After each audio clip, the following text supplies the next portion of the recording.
जय श्री कृष्ण दोस्तों, आप सभी का मेरे चैनल में स्वागत है। आज की वीडियो में हम लोग सुनने वाले हैं कामिका एकादशी व्रत की कथा। एक बार युधिष्ठिर ने भगवान श्री कृष्ण से पूछा, आप मुझे श्रावण मास के कृष्ण पक्ष की एकादशी का सविस्तार कथा सुनाइए। उस एकादशी का क्या नाम है, उसकी विधि क्या है, उसमें कौन से देवता की पूजन होती है। श्री कृष्ण भगवान बोले, हे राजन, मैं एकादशी की कथा कहता हूँ, सुनो। एक समय इस एकादशी की पावन कथा को ब्रह्मा जी ने नारद जी से कहा था। नारद जी ने पूछा, भगवान, आज मेरी श्रावण मास के कृष्ण पक्ष की एकादशी की कथा सुनने की इच्छा है, अतः आप एकादशी के व्रत कथा विधि सहित सुनाइए। ब्रह्मा जी ने कहा, नारद, तुमने मुझसे यह अत्यंत सुंदर प्रश्न किया है। अब आप ध्यान लगाकर सुनिए। श्रावण माह के कृष्ण पक्ष की एकादशी का नाम कामदा एकादशी है। इस एकादशी की कथा को सुनने मात्र से वाजपेयी यज्ञ का समान फल मिलता है। कामदा एकादशी के व्रत में शंख चक्र गदाधारी श्री हरि विष्णु भगवान की पूजा की जाती है। जो मनुष्य इस एकादशी को धूप दीप नैवेद्य आदि से भगवान श्री हरि विष्णु की पूजन करते हैं, उन्हें गंगा स्नान के फल से भी बड़ा फल मिलता है। यही फल सूर्य चंद्र ग्रहण केदार और कुरुक्षेत्र में स्नान करने से भी मिलता है।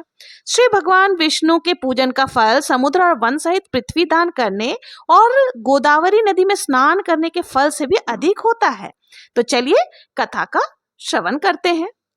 कामिका एकादशी के विषय में एक कथा प्रचलित है, जिसके अनुसार बहुत समय पहले की बात है। किसी गांव में एक क्षत्रिय रहता था। एक दिन रास्ते में किसी ब्राह्मण से किसी बात पर उसकी कहासुनी हो गई। बात बढ़ी और क्षत्रिय ने आवेश में आकर ब्राह्मण को धक्का दे दिया। दुर्भाग्यवश वो ब्राह्मण गिरा और गिरते ही उसकी मृत्यु हो गई। घटना के कुछ ही समय बाद क्षत्रिय को अपने किए पर बहुत ही पछतावा होने लगा। उसने ब्राह्मण के अंतिम संस्कार की जिम्मेदारी ली और गांव के लोगों से क्षमा मांगी। लेकिन गांव के विद्वानों और पंडितों ने साफ मना कर दिया कि तुमने ब्रह्म हत्या किया है, तुम पर ब्रह्म हत्या का दोष है। जब तक तुम इसका प्रायश्चित नहीं कर लेते, कोई धार्मिक कार्य में शामिल नहीं होंगे। अब क्षत्रिय परेशान था। उसने बार बार विनती की कि उसे कोई उपाय बताया जाए जिससे वो इस पाप से मुक्त हो सके। तब पंडितों ने उसे सलाह दी कि अगर तुम सच्चे मन से श्रावण मास के कृष्ण पक्ष की एकादशी यानी कामिका एकादशी का व्रत करो, भगवान श्री विष्णु की पूजा आराधना करो और ब्राह्मणों को भोजन कराओ और दान दो, तो तुम इस अपराध से मुक्त हो सकते हो। क्षत्रिय ने बिना देर किए व्रत की तैयारी शुरू की। उसने पूरे नियमों के साथ उपवास रखा, भगवान विष्णु की पूजा की, तुलसी दल अर्पित की और रात भर जागरण भी किया। उसी रात को उसे स्वप्न में भगवान श्री विष्णु के दर्शन हुए। उन्होंने मुस्कुराकर कहा, तुमने सच्चे मन से प्रायश्चित किया है। तुम्हारे पुण्य कर्मों और भक्ति से मैं प्रसन्न हूँ।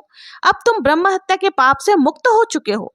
अगली सुबह जब क्षत्रिय उठा, उसका मन बहुत शांत और हल्का था।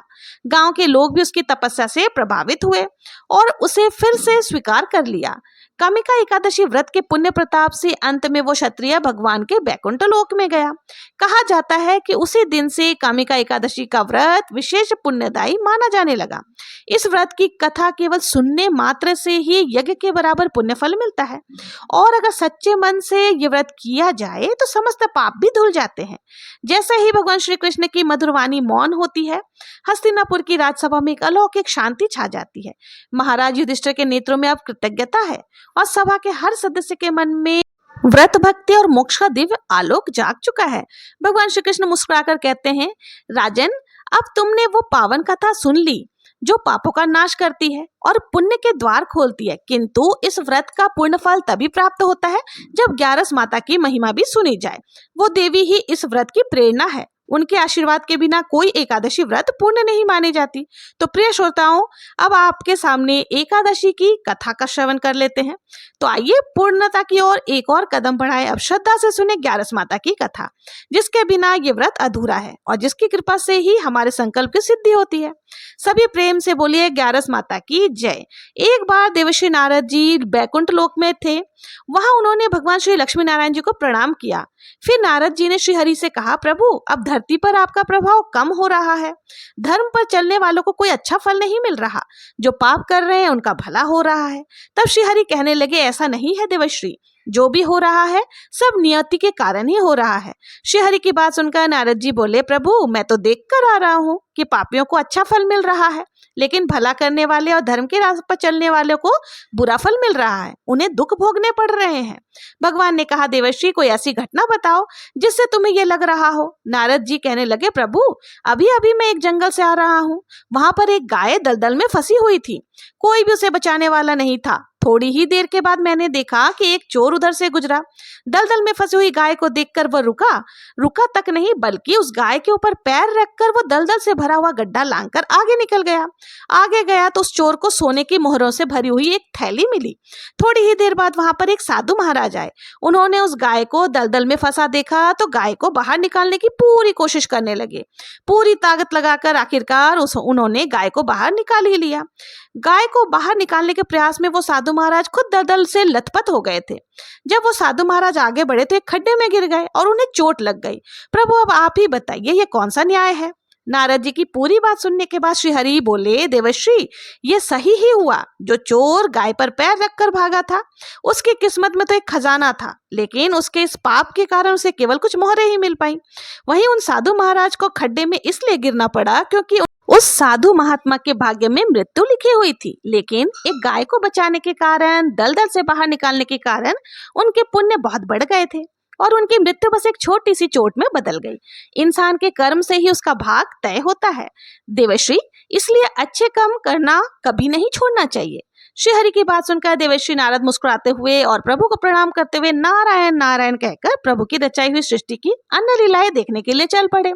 प्रेम से बोलिए श्री लक्ष्मी नारायण भगवान की जय। अब आइए सुनते हैं एकादशी माता की कथा।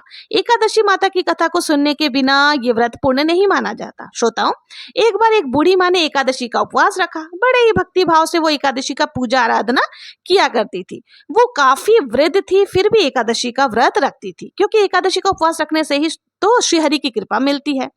वो बूढ़ी माँ तो अपने बच्चों के लिए, अपने परिवार की सुख सुविधा के लिए इतना कठिन व्रत रखती थी। वो दिन भर तो बड़ा कठिन व्रत करके, बड़ा कठिन मन करके भूख प्यास को सहन कर लेती, क्योंकि एकादशी के व्रत में वो जल की एक बूंद भी ग्रहण नहीं करती थी, निर्जला उपवास रखती थी। द्वादशी को ही जल पीकर अपने व्रत का पारण किया करती थी। दिन भर उन्होंने किसी प्रकार अपने मन को संयमित करा और पूजा पाठ की, व्रत की कथा पढ़ी, सुनी और भजन कीर्तन किया। और फिर पंडित जी को मिट्टी के एक पात्र में भरकर पानी और मौसमी फल दान किए। दोना भर करके शक्कर भी वितरित की। उन्हें गर्मी के कारण बड़ी बेचैनी हो रही थी। एक तो निराहार और निर्जल रहकर उपवास रखा था, ऊपर से प्यास से अधिक सता रही थी। इस कारण उन्होंने सोचा, चलो मैं पानी में बैठ जाती हूँ, शायद थोड़ी शांति मिल जाए। यह सोचकर वो पानी में बैठी रही। पानी से बार बार कुल्ला करती रही और मुंह हाथ धोती रही। तब कहीं जाकर उन्हें थोड़ा बहुत चैन मिला। एक तो धूप तेज की पड़ रही थी, इसी कारण बार बार बूढ़ी माँ का मुंह सूखा जा रहा था। बूढ़ी माँ बड़ी बेचैन हो रही थी। एक तो बुढ़ापा, दूसरा ये भयंकर गर्मी। बुढ़ापे की तो स्थिति थी ही, कुछ ऐसी होती ही है कि बड़ी मुश्किल से धीरज बंध पाता है। अब किसी प्रकार रो धोकर दिन तो कट गया। अब बूढ़ी माँ के सामने पहाड़ सी लंबी रात थी, जिसको कट पाना बहुत ही मुश्किल दिखाई दे रहा था। चारपाई पर पड़े पड़े बूढ़ी माता को किसी भी प्रकार से शांति नहीं मिल रही थी। बार बार प्यास के मारे गला सूख रहा था और इस प्रकार बेचैन होकर करवटें बदलती रही। कई बार उठकर वे घर से बाहर जाती, फिर अंदर आती। फिर उन्हें घर के अंदर शांति न मिल रही थी, ना ही बाहर। पड़ी पड़ी एकादशी माता को याद करती रही और मन ही मन ध्यान करती रही। माता जी, आप मेरी लाज रखना, मुझे शक्ति देना, ताकि मैं भली भांति आपका व्रत पूर्ण कर सकूं और ये पहाड़ से जो रात है वो सुकून से कट जाए। प्यास के कारण वृद्ध माँ बेचैनी तो उनकी बढ़ ही रही थी। उन्होंने धैर्य रखने का बहुत प्रयास किया, लेकिन आखिरकार उनकी सहनशीलता की सीमा टूट गई। वे घबराकर प्यास के मारे एकदम से चिल्ला पड़ी, बचाओ बचाओ। वृद्ध माता की आवाज सुनकर सभी परिवारजन वहां पर इकट्ठा हो गए। बूढ़ी माँ की चारपाई के पास पहुंच गए। सब बोले, अम्मा जी क्या हुआ, आप क्यों चिल्ला रहे हो? और जब आपसे व्रत नहीं रखा जाता तो इस बुढ़ापे में इतना कठिन व्रत क्यों कर रही हो? अम्मा जी, अगर शरीर में ताकत है तभी तो भक्ति हो पाएगी, आप पानी पी लो। बूढ़ी माता ने कहा, अपने परिवारजन से बोली, मेरे तो प्यास के कारण प्राण ही निकले जा रहे हैं, जरा जल्दी से मेरी छाती पर ठंडे पानी का घड़ा तो ला करके रख दो। नातियों पोतियों ने दौड़ दौड़ कर दादी की छाती पर ठंडे पानी का बर्तन रखा। तब कहीं जाकर उन्हें थोड़ा सुकून मिला, और जब सुकून मिला तो थोड़ी देर के लिए उन्होंने अपनी आंखें बंद कर ली। इधर एकादशी माता सोचने लगी कि ये वृद्ध माता बड़े नियम से मेरा व्रत करती है, चलकर इनकी परीक्षा लेनी चाहिए। ऐसा विचार कर एकादशी माता आधी रात को मुर्गा बनकर कुकड़ों करके बांग देने लगी।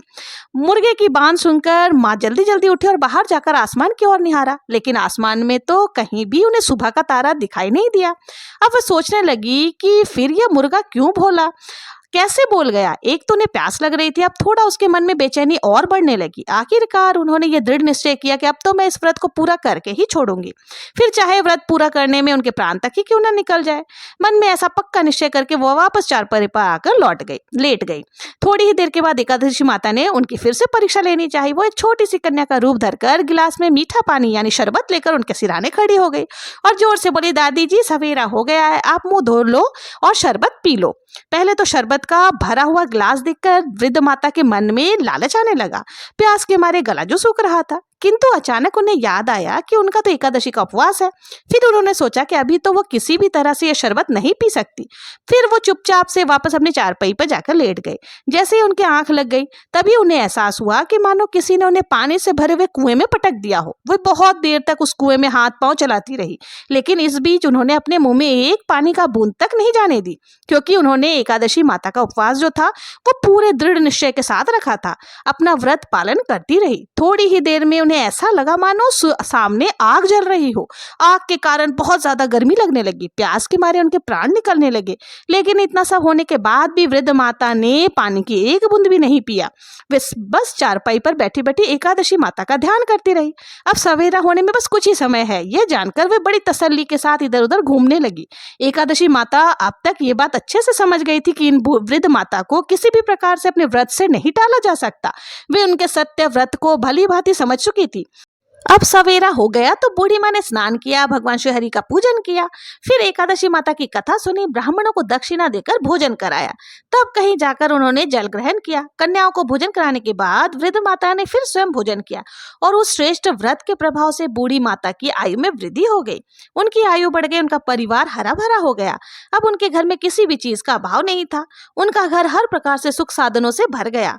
नाती नातिन से उनका घर भर गया था और वे उसी दिन से 12 महीने की एकादशी का व्रत करने लगी। एकादशी माता के व्रत के पुण्य प्रताप से इस संसार में हर प्रकार के सुख भोग कर बूढ़ी माता अंत में भगवान श्री हरि के धाम को चली गई।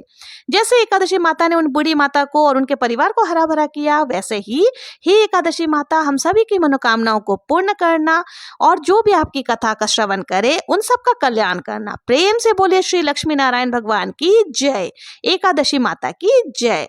तो ये थी दोस्तों कमिका एकादशी व्रत की कथा, एकादशी और ग्यारस माता की कथा। अगर आप लोगों को कथा का ये वीडियो पसंद आया हो तो प्लीज मेरे चैनल को सब्सक्राइब जरूर से करें, लाइक करें, ज्यादा से ज्यादा शेयर करें और हाइप का ऑप्शन नया आ चुका है तो हाइप भी जरूर से करें। मिलते हैं नेक्स्ट वीडियो में किसी और कथा के साथ। तब तक के लिए जय श्री कृष्णा, जय श्री हरि विष्णु।